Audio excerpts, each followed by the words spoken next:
I have the great pleasure of having Nick Moskaluk on the program today as we talk about strategies of infusing creativity in the math classroom, questioning to guide learning, and infusing social issues and culturally responsive topics. I'm so excited to talk about his podcast and all of the many wonderful things he's doing with his students every single day. Welcome back, everyone, to Aspire, the Leadership Development Podcast, where we will be discussing the visions, inspirations, and experiences from top educational leaders. My name is Joshua Stamper, and you can connect with me on Twitter or on Instagram at Joshua_Stamper. Nick, thank you so much for being on the Aspire podcast. Joshua, thank you so much for having me being on the other side of the mic today. I'm really excited to chat all things creative math and leadership in the classroom with you. For sure. And we've been connected on social media, and I'm so excited about our conversation. And you kind of touched on a couple topics that we're going to be speaking on this evening. But before we get into those, I would love to learn a little bit about your educational and leadership journey. So I'm a 12-year veteran classroom teacher in the Calgary Board of Education here in Alberta, Canada. My leadership journey, man, I think if you would have asked me that 12 years ago, I don't know if I would have guessed, where I am today. I'm currently part of the administration team at my school as the Div 3 learning leader. So I don't want to say I'm in charge, but I kind of look after the junior high team, also the math subject learning leader. So I work with everyone in the school. It's been something that I've really grown into, something I've always wanted to do. Hopefully one day I can be a system specialist in my board, in my district. And that would be kind of a goal for me. And I see every school and every teacher that I work with as part of that journey towards, something bigger for me. I try and learn from everyone that I work with, no matter what they teach. And because everyone brings something to a team, and I think good leaders need to know what each person brings to that team and take that with you to the next stop on your journey to wherever it is you want to go. So yeah, 12 years in different positions. And right now I'm in grade 8, grade 9 math science and the learning leader of my team, and I'm loving it. Well, you brought it up earlier about creativity in the classroom, and I want to know, how are you doing that each day with your students, bringing a little bit of creativity to the math class? I think creativity is one of the best classroom management tools that we can use with our kids. I can't even tell you the last time I sent a kid to the office or got administration involved with an issue that I had in my classroom. I think, creativity and engagement go hand in hand. We're not their cruise director. It's not always about just how much fun we can have, but I do think that, the more creative we can be, just by default, hopefully the more fun we'll have in the class. And I really do that in a few different ways by bringing in as much real life application to the math that we can. I do that by storytelling. I try and bring in Indigenous ways of learning, which is a really big initiative with my district, those stories behind the math. The things that I think we see every day, but sometimes don't realize is math. And I think showing kids that, these things are happening around us. I think asking questions that are worth solving. I think for a really long time in math, we've given questions to answer. And not that that isn't important. Obviously, we want to work towards understanding and getting answers. But I think if we can focus on the process when it comes to being creative, that creativity can be that anchor for all of that work. And I think there's so many different ways that you can do it. I like to compare things. Would you rather type questions? What stands out? Questions that I think a lot of people would see as warm-up questions before getting into just like, okay, here are the questions, let's sit and answer them. There's so many ways to be creative, and they don't have to be really big, flashy things. They can be doing group work, changing up the way that we're sitting in the class, asking fewer questions. I think we get really hung up on asking a lot of questions in math, and I don't think that's always good learning. I mean, I think for a long time it's felt like, oh, well, if we got a lot done, that's good learning. But to me, I've kind of gotten to a place in my career where I'm like, can I ask one question? And we do that the whole time. To me, if we can do that, I think creativity is the anchor to doing a lot of that. Okay, I have so much to unpack in what you said. I'm super excited right now. All right. So I want to go back to what you were talking about with engagement equals fun, right? Like I think there's this perception that you got to have a song and dance, you got to be dressing up, you got to have like, I think you said a cruise director of some sort. Yeah, Right? yeah. Where's the activities? So, what does true engagement look like in the classroom where it doesn't always have to be the bells, the whistles, the confetti? Not that the kids can't have fun, but Yeah. what is like true engagement that you're trying to make happen every single day? I think true engagement is when you pose a question, whether it's to your colleagues in a PD or the students in front of you, sometimes even the parents. I like to do a problem of the week that I send home. Nice. And I think true engagement is when you look at a problem and you just sit there and you're like, huh, I need to know the answer. Not what is the answer. I want to know how to get to that answer. And I think that's when you've hit really good, deep engagement, when it's not necessarily like a big song and dance. It's always fun. It's these big bells and whistles, which sometimes it is, because sometimes you got to like pull them in. Yeah, definitely. And you got to like hook them.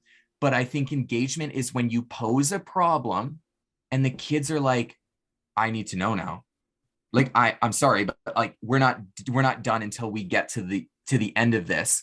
I think that's where, when I talk about doing one problem, and when I can do one problem for an entire 60-minute period, I know I've hit engagement, because the kids don't come up to you and are like, what's next? What are we doing next? What's my next? They might ask like what the next step is, but they're not like, where's the next question? Because good questions and good engagement lead to more inquiry and diving deeper into work.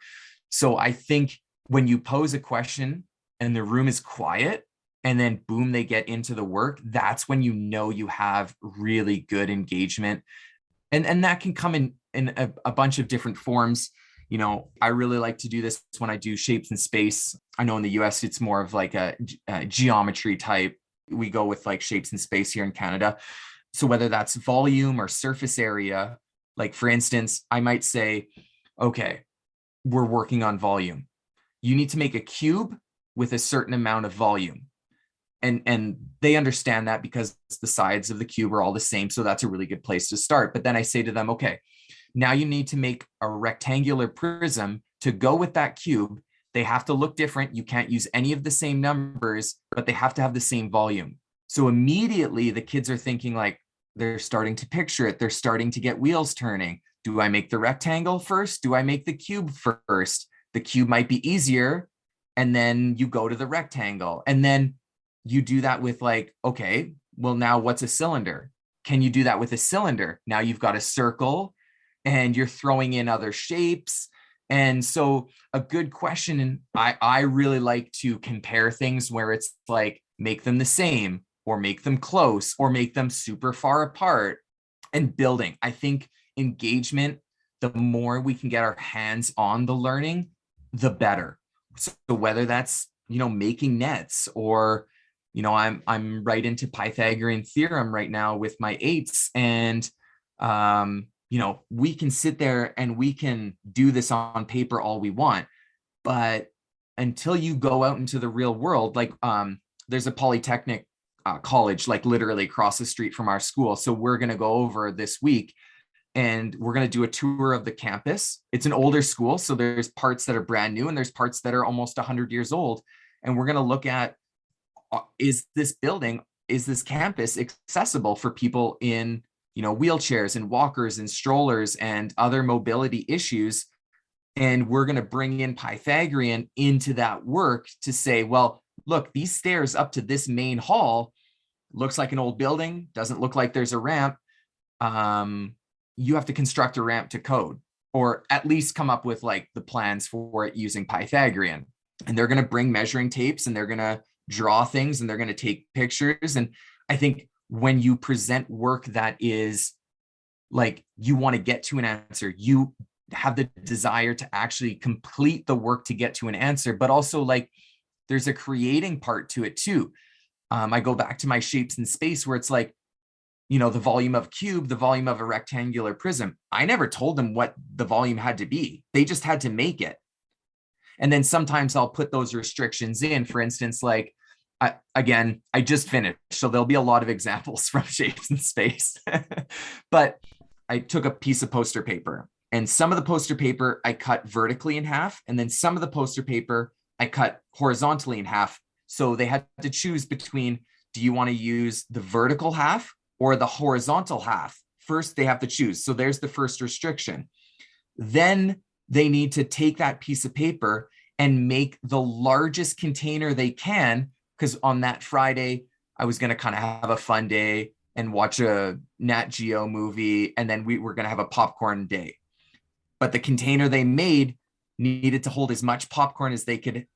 Right. Now, I never told them there's no right or wrong answer. There's just an exploration of like, what did you do? Did you make a cube? Did you make a cylinder? So it was kind of like a culminating task within that unit where, like, I was actually really curious. If I said you can have as much popcorn as you want, but you only get one container, like, what would you do with that paper? First, what paper are you choosing? The long one or the shorter one? They're both half. What's your rationale? So now they're engaging in it in a way that like tells me like what's the thinking behind it, not just like, I actually don't care. There's no answer. I'm not looking for an answer. I'm looking for them to engage in a problem that they have to create within my restrictions. And that, I think, is another really big part of good engagement. It's not necessarily focused on an answer. It's focused on process and the requirements or parameters of the work that I give them. All right, so I want to dive into the topic of questioning because you've mentioned a couple times. So I love the fact that you're giving so many different questions and giving restrictions and some guidelines for them, and it's very open-ended with the creativity piece. But I also like what you were talking about with giving questions just to start the lesson. Totally. Times, and I'm guessing your experience as a student was this way too, is when you came into math class, you realized that you're going to get about 30 minutes worth of instruction from your teacher with, like you said, a ton of volume of questions, and you were just going to, try and take in all this information so that you can replicate it later. And for you, you're talking about, all of this inquiry-based piece where the students are, able to present questions. And I just want to know, how are you guiding their learning through questioning at the beginning of the lesson instead of at the end? Okay, so I think it's important to think about what topic you're teaching too, because there are going to be some topics where you're like, I kind of need to give you a little bit. I'm going to kind of put you out there. You're going to come back with questions, and then I'm going to give you a little bit more, and then you're going to come back with questions, and we kind of just build. And then there are units where I will say towards the end of units, you're giving kind of those deeper, more open, maybe more restrictive, more open, depending on what you're doing, tasks. But then there are units where I'm going to just throw you right into the deep end, and I'm going to see if you can swim, but I'm going to be right beside you. And by doing that, you're going to actually come to me with questions that I probably would have explained in instructions if I front end load it.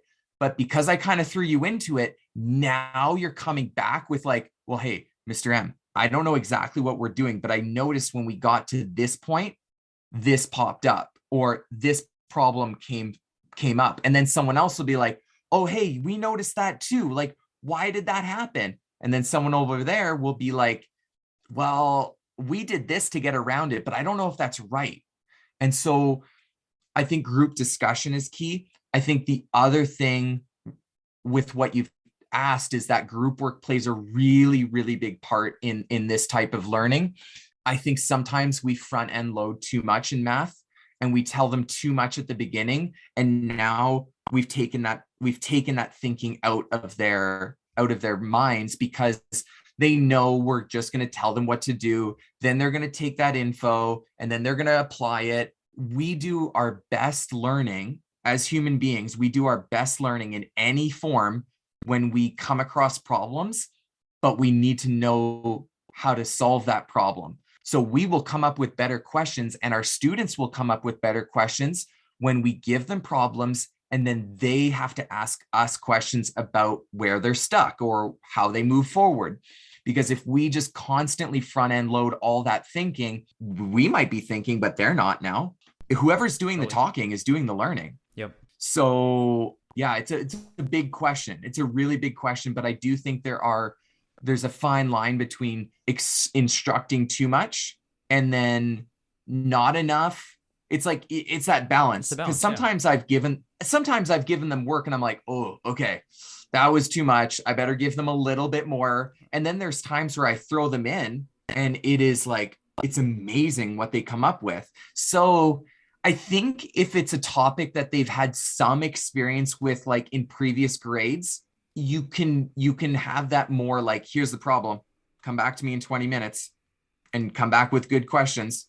And then there are some things where it's like, when I teach my grade 9s, exponent laws, I kind of have to front end load that because it's procedure. It's very procedure heavy. Not saying I can't be creative with a difficult topic like that though. This podcast is a proud member of the Teach Better Podcast Network. Better today, better tomorrow, and the podcast to get you there. You can find out more at teachbetter.com/podcasts. Now let's get back to the episode.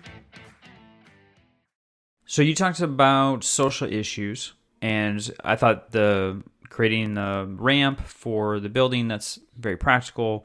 I mean, obviously students are going to want to find a solution for that, and I love that piece. But I also want to talk about just the cultural responsive lens. How do you incorporate that into your lessons? What are some key concepts that you're trying to hone in on beyond just the social issues? I think being a culturally responsive teacher is, I think we're going to be hearing more and more about it in the coming years.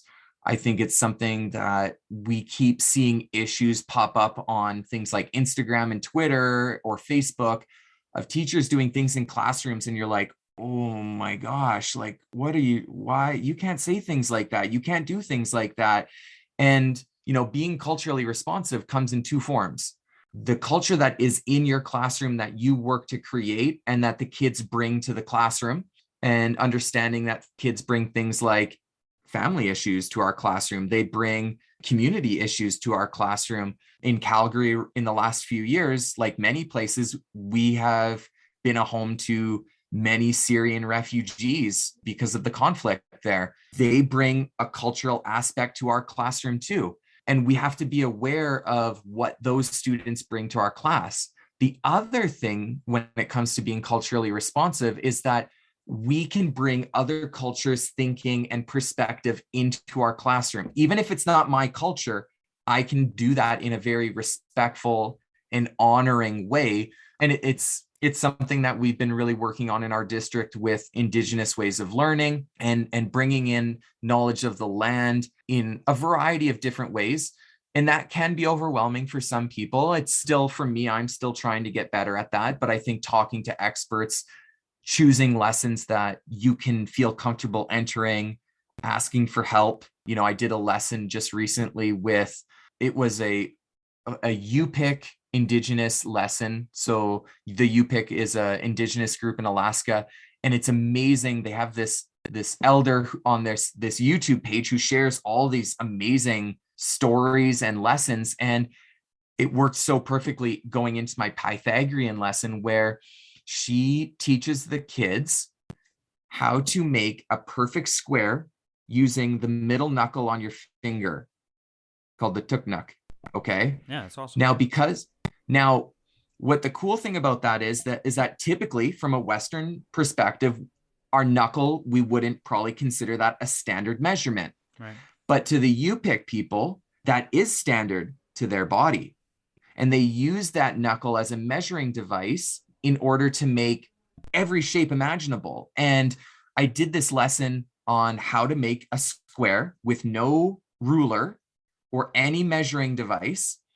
And the accuracy of the squares at the end of this thing blew my mind. The kids were blown away. And because they're perfectly proportional, our fingers, our whole bodies, and it brings in proportions, and then it also brings in fractions, and it brings in someone else's point of view from a culture that maybe they hadn't heard of before. I mean, I hadn't heard of this particular group, but it was so exciting to bring that in and bring it into the classroom in a way that wasn't like, I'm teaching you this. It was me facilitating another perspective for my kids to see. And it was really cool. And I think we can do even more of that in the future. I know we're talking about a ton of topics. I love what you're talking about. And the Indigenous learning, I actually wrote that down. I'm so glad that you talked about that. I love that you're incorporating that into your classroom. And I think there's so much value in that. I also want to talk about something that you're passionate about, which is escape rooms. I know there's a lot of different ways to do that. From myself, I love puzzles. Me and my son just went to an escape room not too long ago. We solved it, so we were super proud of ourselves in the nick of time. But it's such a fun activity. I just wonder how you put those together for your own class. They're big. So Yes. Again, they're a lot of work. I think I personally see escape rooms as kind of culminating. They say with project-based learning, it should be main course and not dessert. But I think escape rooms kind of have to be dessert a little bit. Otherwise, they will be all consuming. So, finding that time and just saying like, listen, this week, like I just did one with my grade 9s, and it was the week before spring break. And I just said to them, listen, we're going to do this week. We're going to kind of take a break from like really, hardcore learning. And we're going to make an escape room. And they blew me away. And we chunked it and we separated the work. We made different groups. We had like the puzzle group, and we had the art group, and we had the story group, and we had the decor, and then we had other people that were just like, I had one group that was filming and recording the whole project, and chunking it, having a story. The kids came up with a story. It was a space theme, Mars spaceship theme. It was actually really cool. I wasn't expecting them to do a space theme. I thought that was interesting, a good choice. And they weave that story in, and then you see kids' strengths, and we really like compartmentalize the work. I had one kid blew me away. I didn't know he was so into music.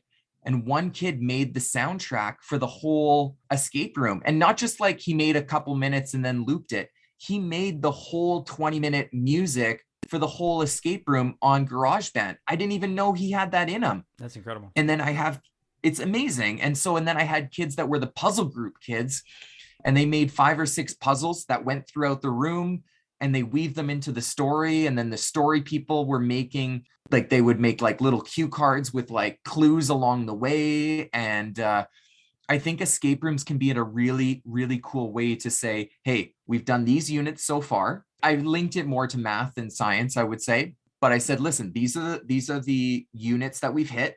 I'd like to see some questions from each, 4 or 5 of them from, I think at that point we had done 5 or 6 units to date. And I was like, I want to see a question from each unit somehow, weave that into the work, because I want to see what they can create. I think that's another really important part of engagement, is asking kids what they can create from what they've learned. That tells you a lot about what they can do. If you're ever looking for a tip, forget a test, ask them what they can make at the end of a unit, what kind of questions they can make. And escape rooms they're fun. And I think it was like the perfect time with the kids. You don't ever want to burn kids out in the middle of the year.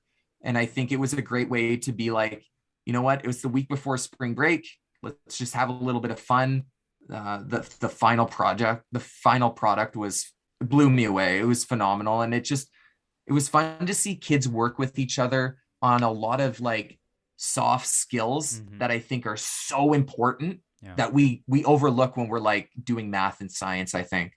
Nick, as far as leadership skills, for our aspiring leaders, if someone is thinking about enhancing their leadership skills tomorrow or next week, what can they do to get a little bit better each day? I think asking tough questions about your own actions and your own process, I think, are key. I think sometimes, as hard as it is difficult to ask for feedback that you might not want to hear. And sometimes you get good feedback, and sometimes you get feedback that is tough. But I think when we can be honest with ourselves about our own reflection, I think that's really key. I think it's important to show our vulnerabilities with our kids. I think for too long, teachers have been, the sage on the stage and, kind of cloak and dagger about who they are. And I think if we can show kids and our colleagues our vulnerabilities, they actually like us more. They respect us more than when we try to hide those things. So at the end of units, I really sit down with kids and say, like, what did I do well? Like, what I can tell you what you did well and where you need to grow. Where do you think I need to grow? And, you ask kids to be constructive because you're constructive with them. And this can be in an interview or on a Google form. I typically do them on Google Forms because I think kids kind of feel more comfortable writing things out. And I ask for feedback. Like, what do you think I did well? What do you think I need to do better? And I think, another step that someone can take really, really easily is asking more questions than you give answers. I think as leaders, we always think we have to have the answer, and that's not true. I don't have a lot of answers. Sometimes I have way more questions than I have answers. And I think that falls back into the vulnerability with, I don't have all the answers. I might have some more questions. And if you have more questions, then we can work on this together. And just because I'm like, quote unquote, the leader, doesn't mean that we can't do this together. And I'll be by their side when they need that help, whether it's my colleagues or my students. I think also reading books that inspire you. I think reading things that light our fire is really important. So for me, it's like things like reading stuff like, all of Simon Sinek's work. I love his stuff. His latest one, The Infinite Game. If you haven't read it, it's one of those things that will put, I think, teaching into a lot of perspective. And it's a long game, and education's a long game. For sure. You're not going to solve it all tomorrow, right? No, too large of a ship to steer. It takes a long time, for sure. For those who are listening, maybe they've heard some strategies, some techniques, and they want to connect with you on social media. How may they do that? Really, the best way to get a hold of me, kind of follow what I'm doing, is on Instagram. That's probably the one platform I'm on the most. I'm out there talking about my podcast as well, but, I put a lot of really awesome. Well, I think it's awesome. I try to make it awesome and creative math stuff on there for all ages. So you can find me at Ready, Set, Growth Podcast on Instagram. That's probably the number one way to find me. I actually just posted some really great stuff in the last few weeks using dominoes and math. Anything I've done that I've talked about with you today, you can find that on Instagram. I've got pictures of all that stuff and old stories. And if you want to see my U-Pick hand measuring lesson, it's on there, and lots of great stuff, man. And I'm always willing to connect with anyone who, if someone has a question on like, hey, I'm doing this in this unit, what are your thoughts? Like, I'll get to you. Oh, most definitely. So, I don't want to leave this conversation without talking about your podcast because you just brought it up. So I'm so glad you did. So the Ready, Set, Growth podcast, if someone is looking for a quick show to listen to get some strategies, like what is it that you're talking about? Why did you create it in the first place? Oh, man. Well, it was actually right before COVID happened. Sure. 3 years ago, whatever. First season of forever ago. COVID season 1. Okay. And I told my wife, I was like, no, I'm going to start a podcast. And she was like, okay, all right. I was like, no, I'm doing this. I love podcasting. I'm going to talk about teaching. I'm going to find awesome people to talk to. So I try and find, kind of everyday teachers doing awesome things that I'm like, I need to know more about this. I'm like, I found it. It's cool. I want to share this out. And then I have people, everyday teachers in the classroom to Ivy League professors to, people like Robert Kaplinsky and Dan Finkel and Pam Harris, amazing people in the math world. There's so many great guests. There's a topic for everyone. I've got a really great leadership episode called Leadership is Language with David Marquet. Phenomenal. And I think that's been one of the coolest parts about having a podcast is you get to talk to some really cool people. Like, Josh, you get to talk to some really great people and it's just fun. It's really cool. Best PD out there, right? I mean, that's what I think. It's, kind of selfishly, there's days where I'm like, wow, I never thought I'd talk to someone like Robert Kaplinski, and he picked up the phone and we talked for, an hour. Or Trevor McKenzie, who's amazing with inquiry. And now those people are in my teaching network, which is really cool. So, if listening thinks that they have someone, or they themselves would like to talk, reach out to me and we'll set something up. Definitely connect with Nick. Check out his podcast. He's got a wealth of knowledge, and I'm going to have all of those links in the show notes. So make sure that you're doing all of those different things. Nick, you're doing such an amazing job.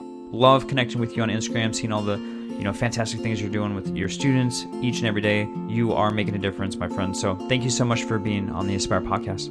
Well, thank you so much for having me. And those are really kind words. I really appreciate that, man.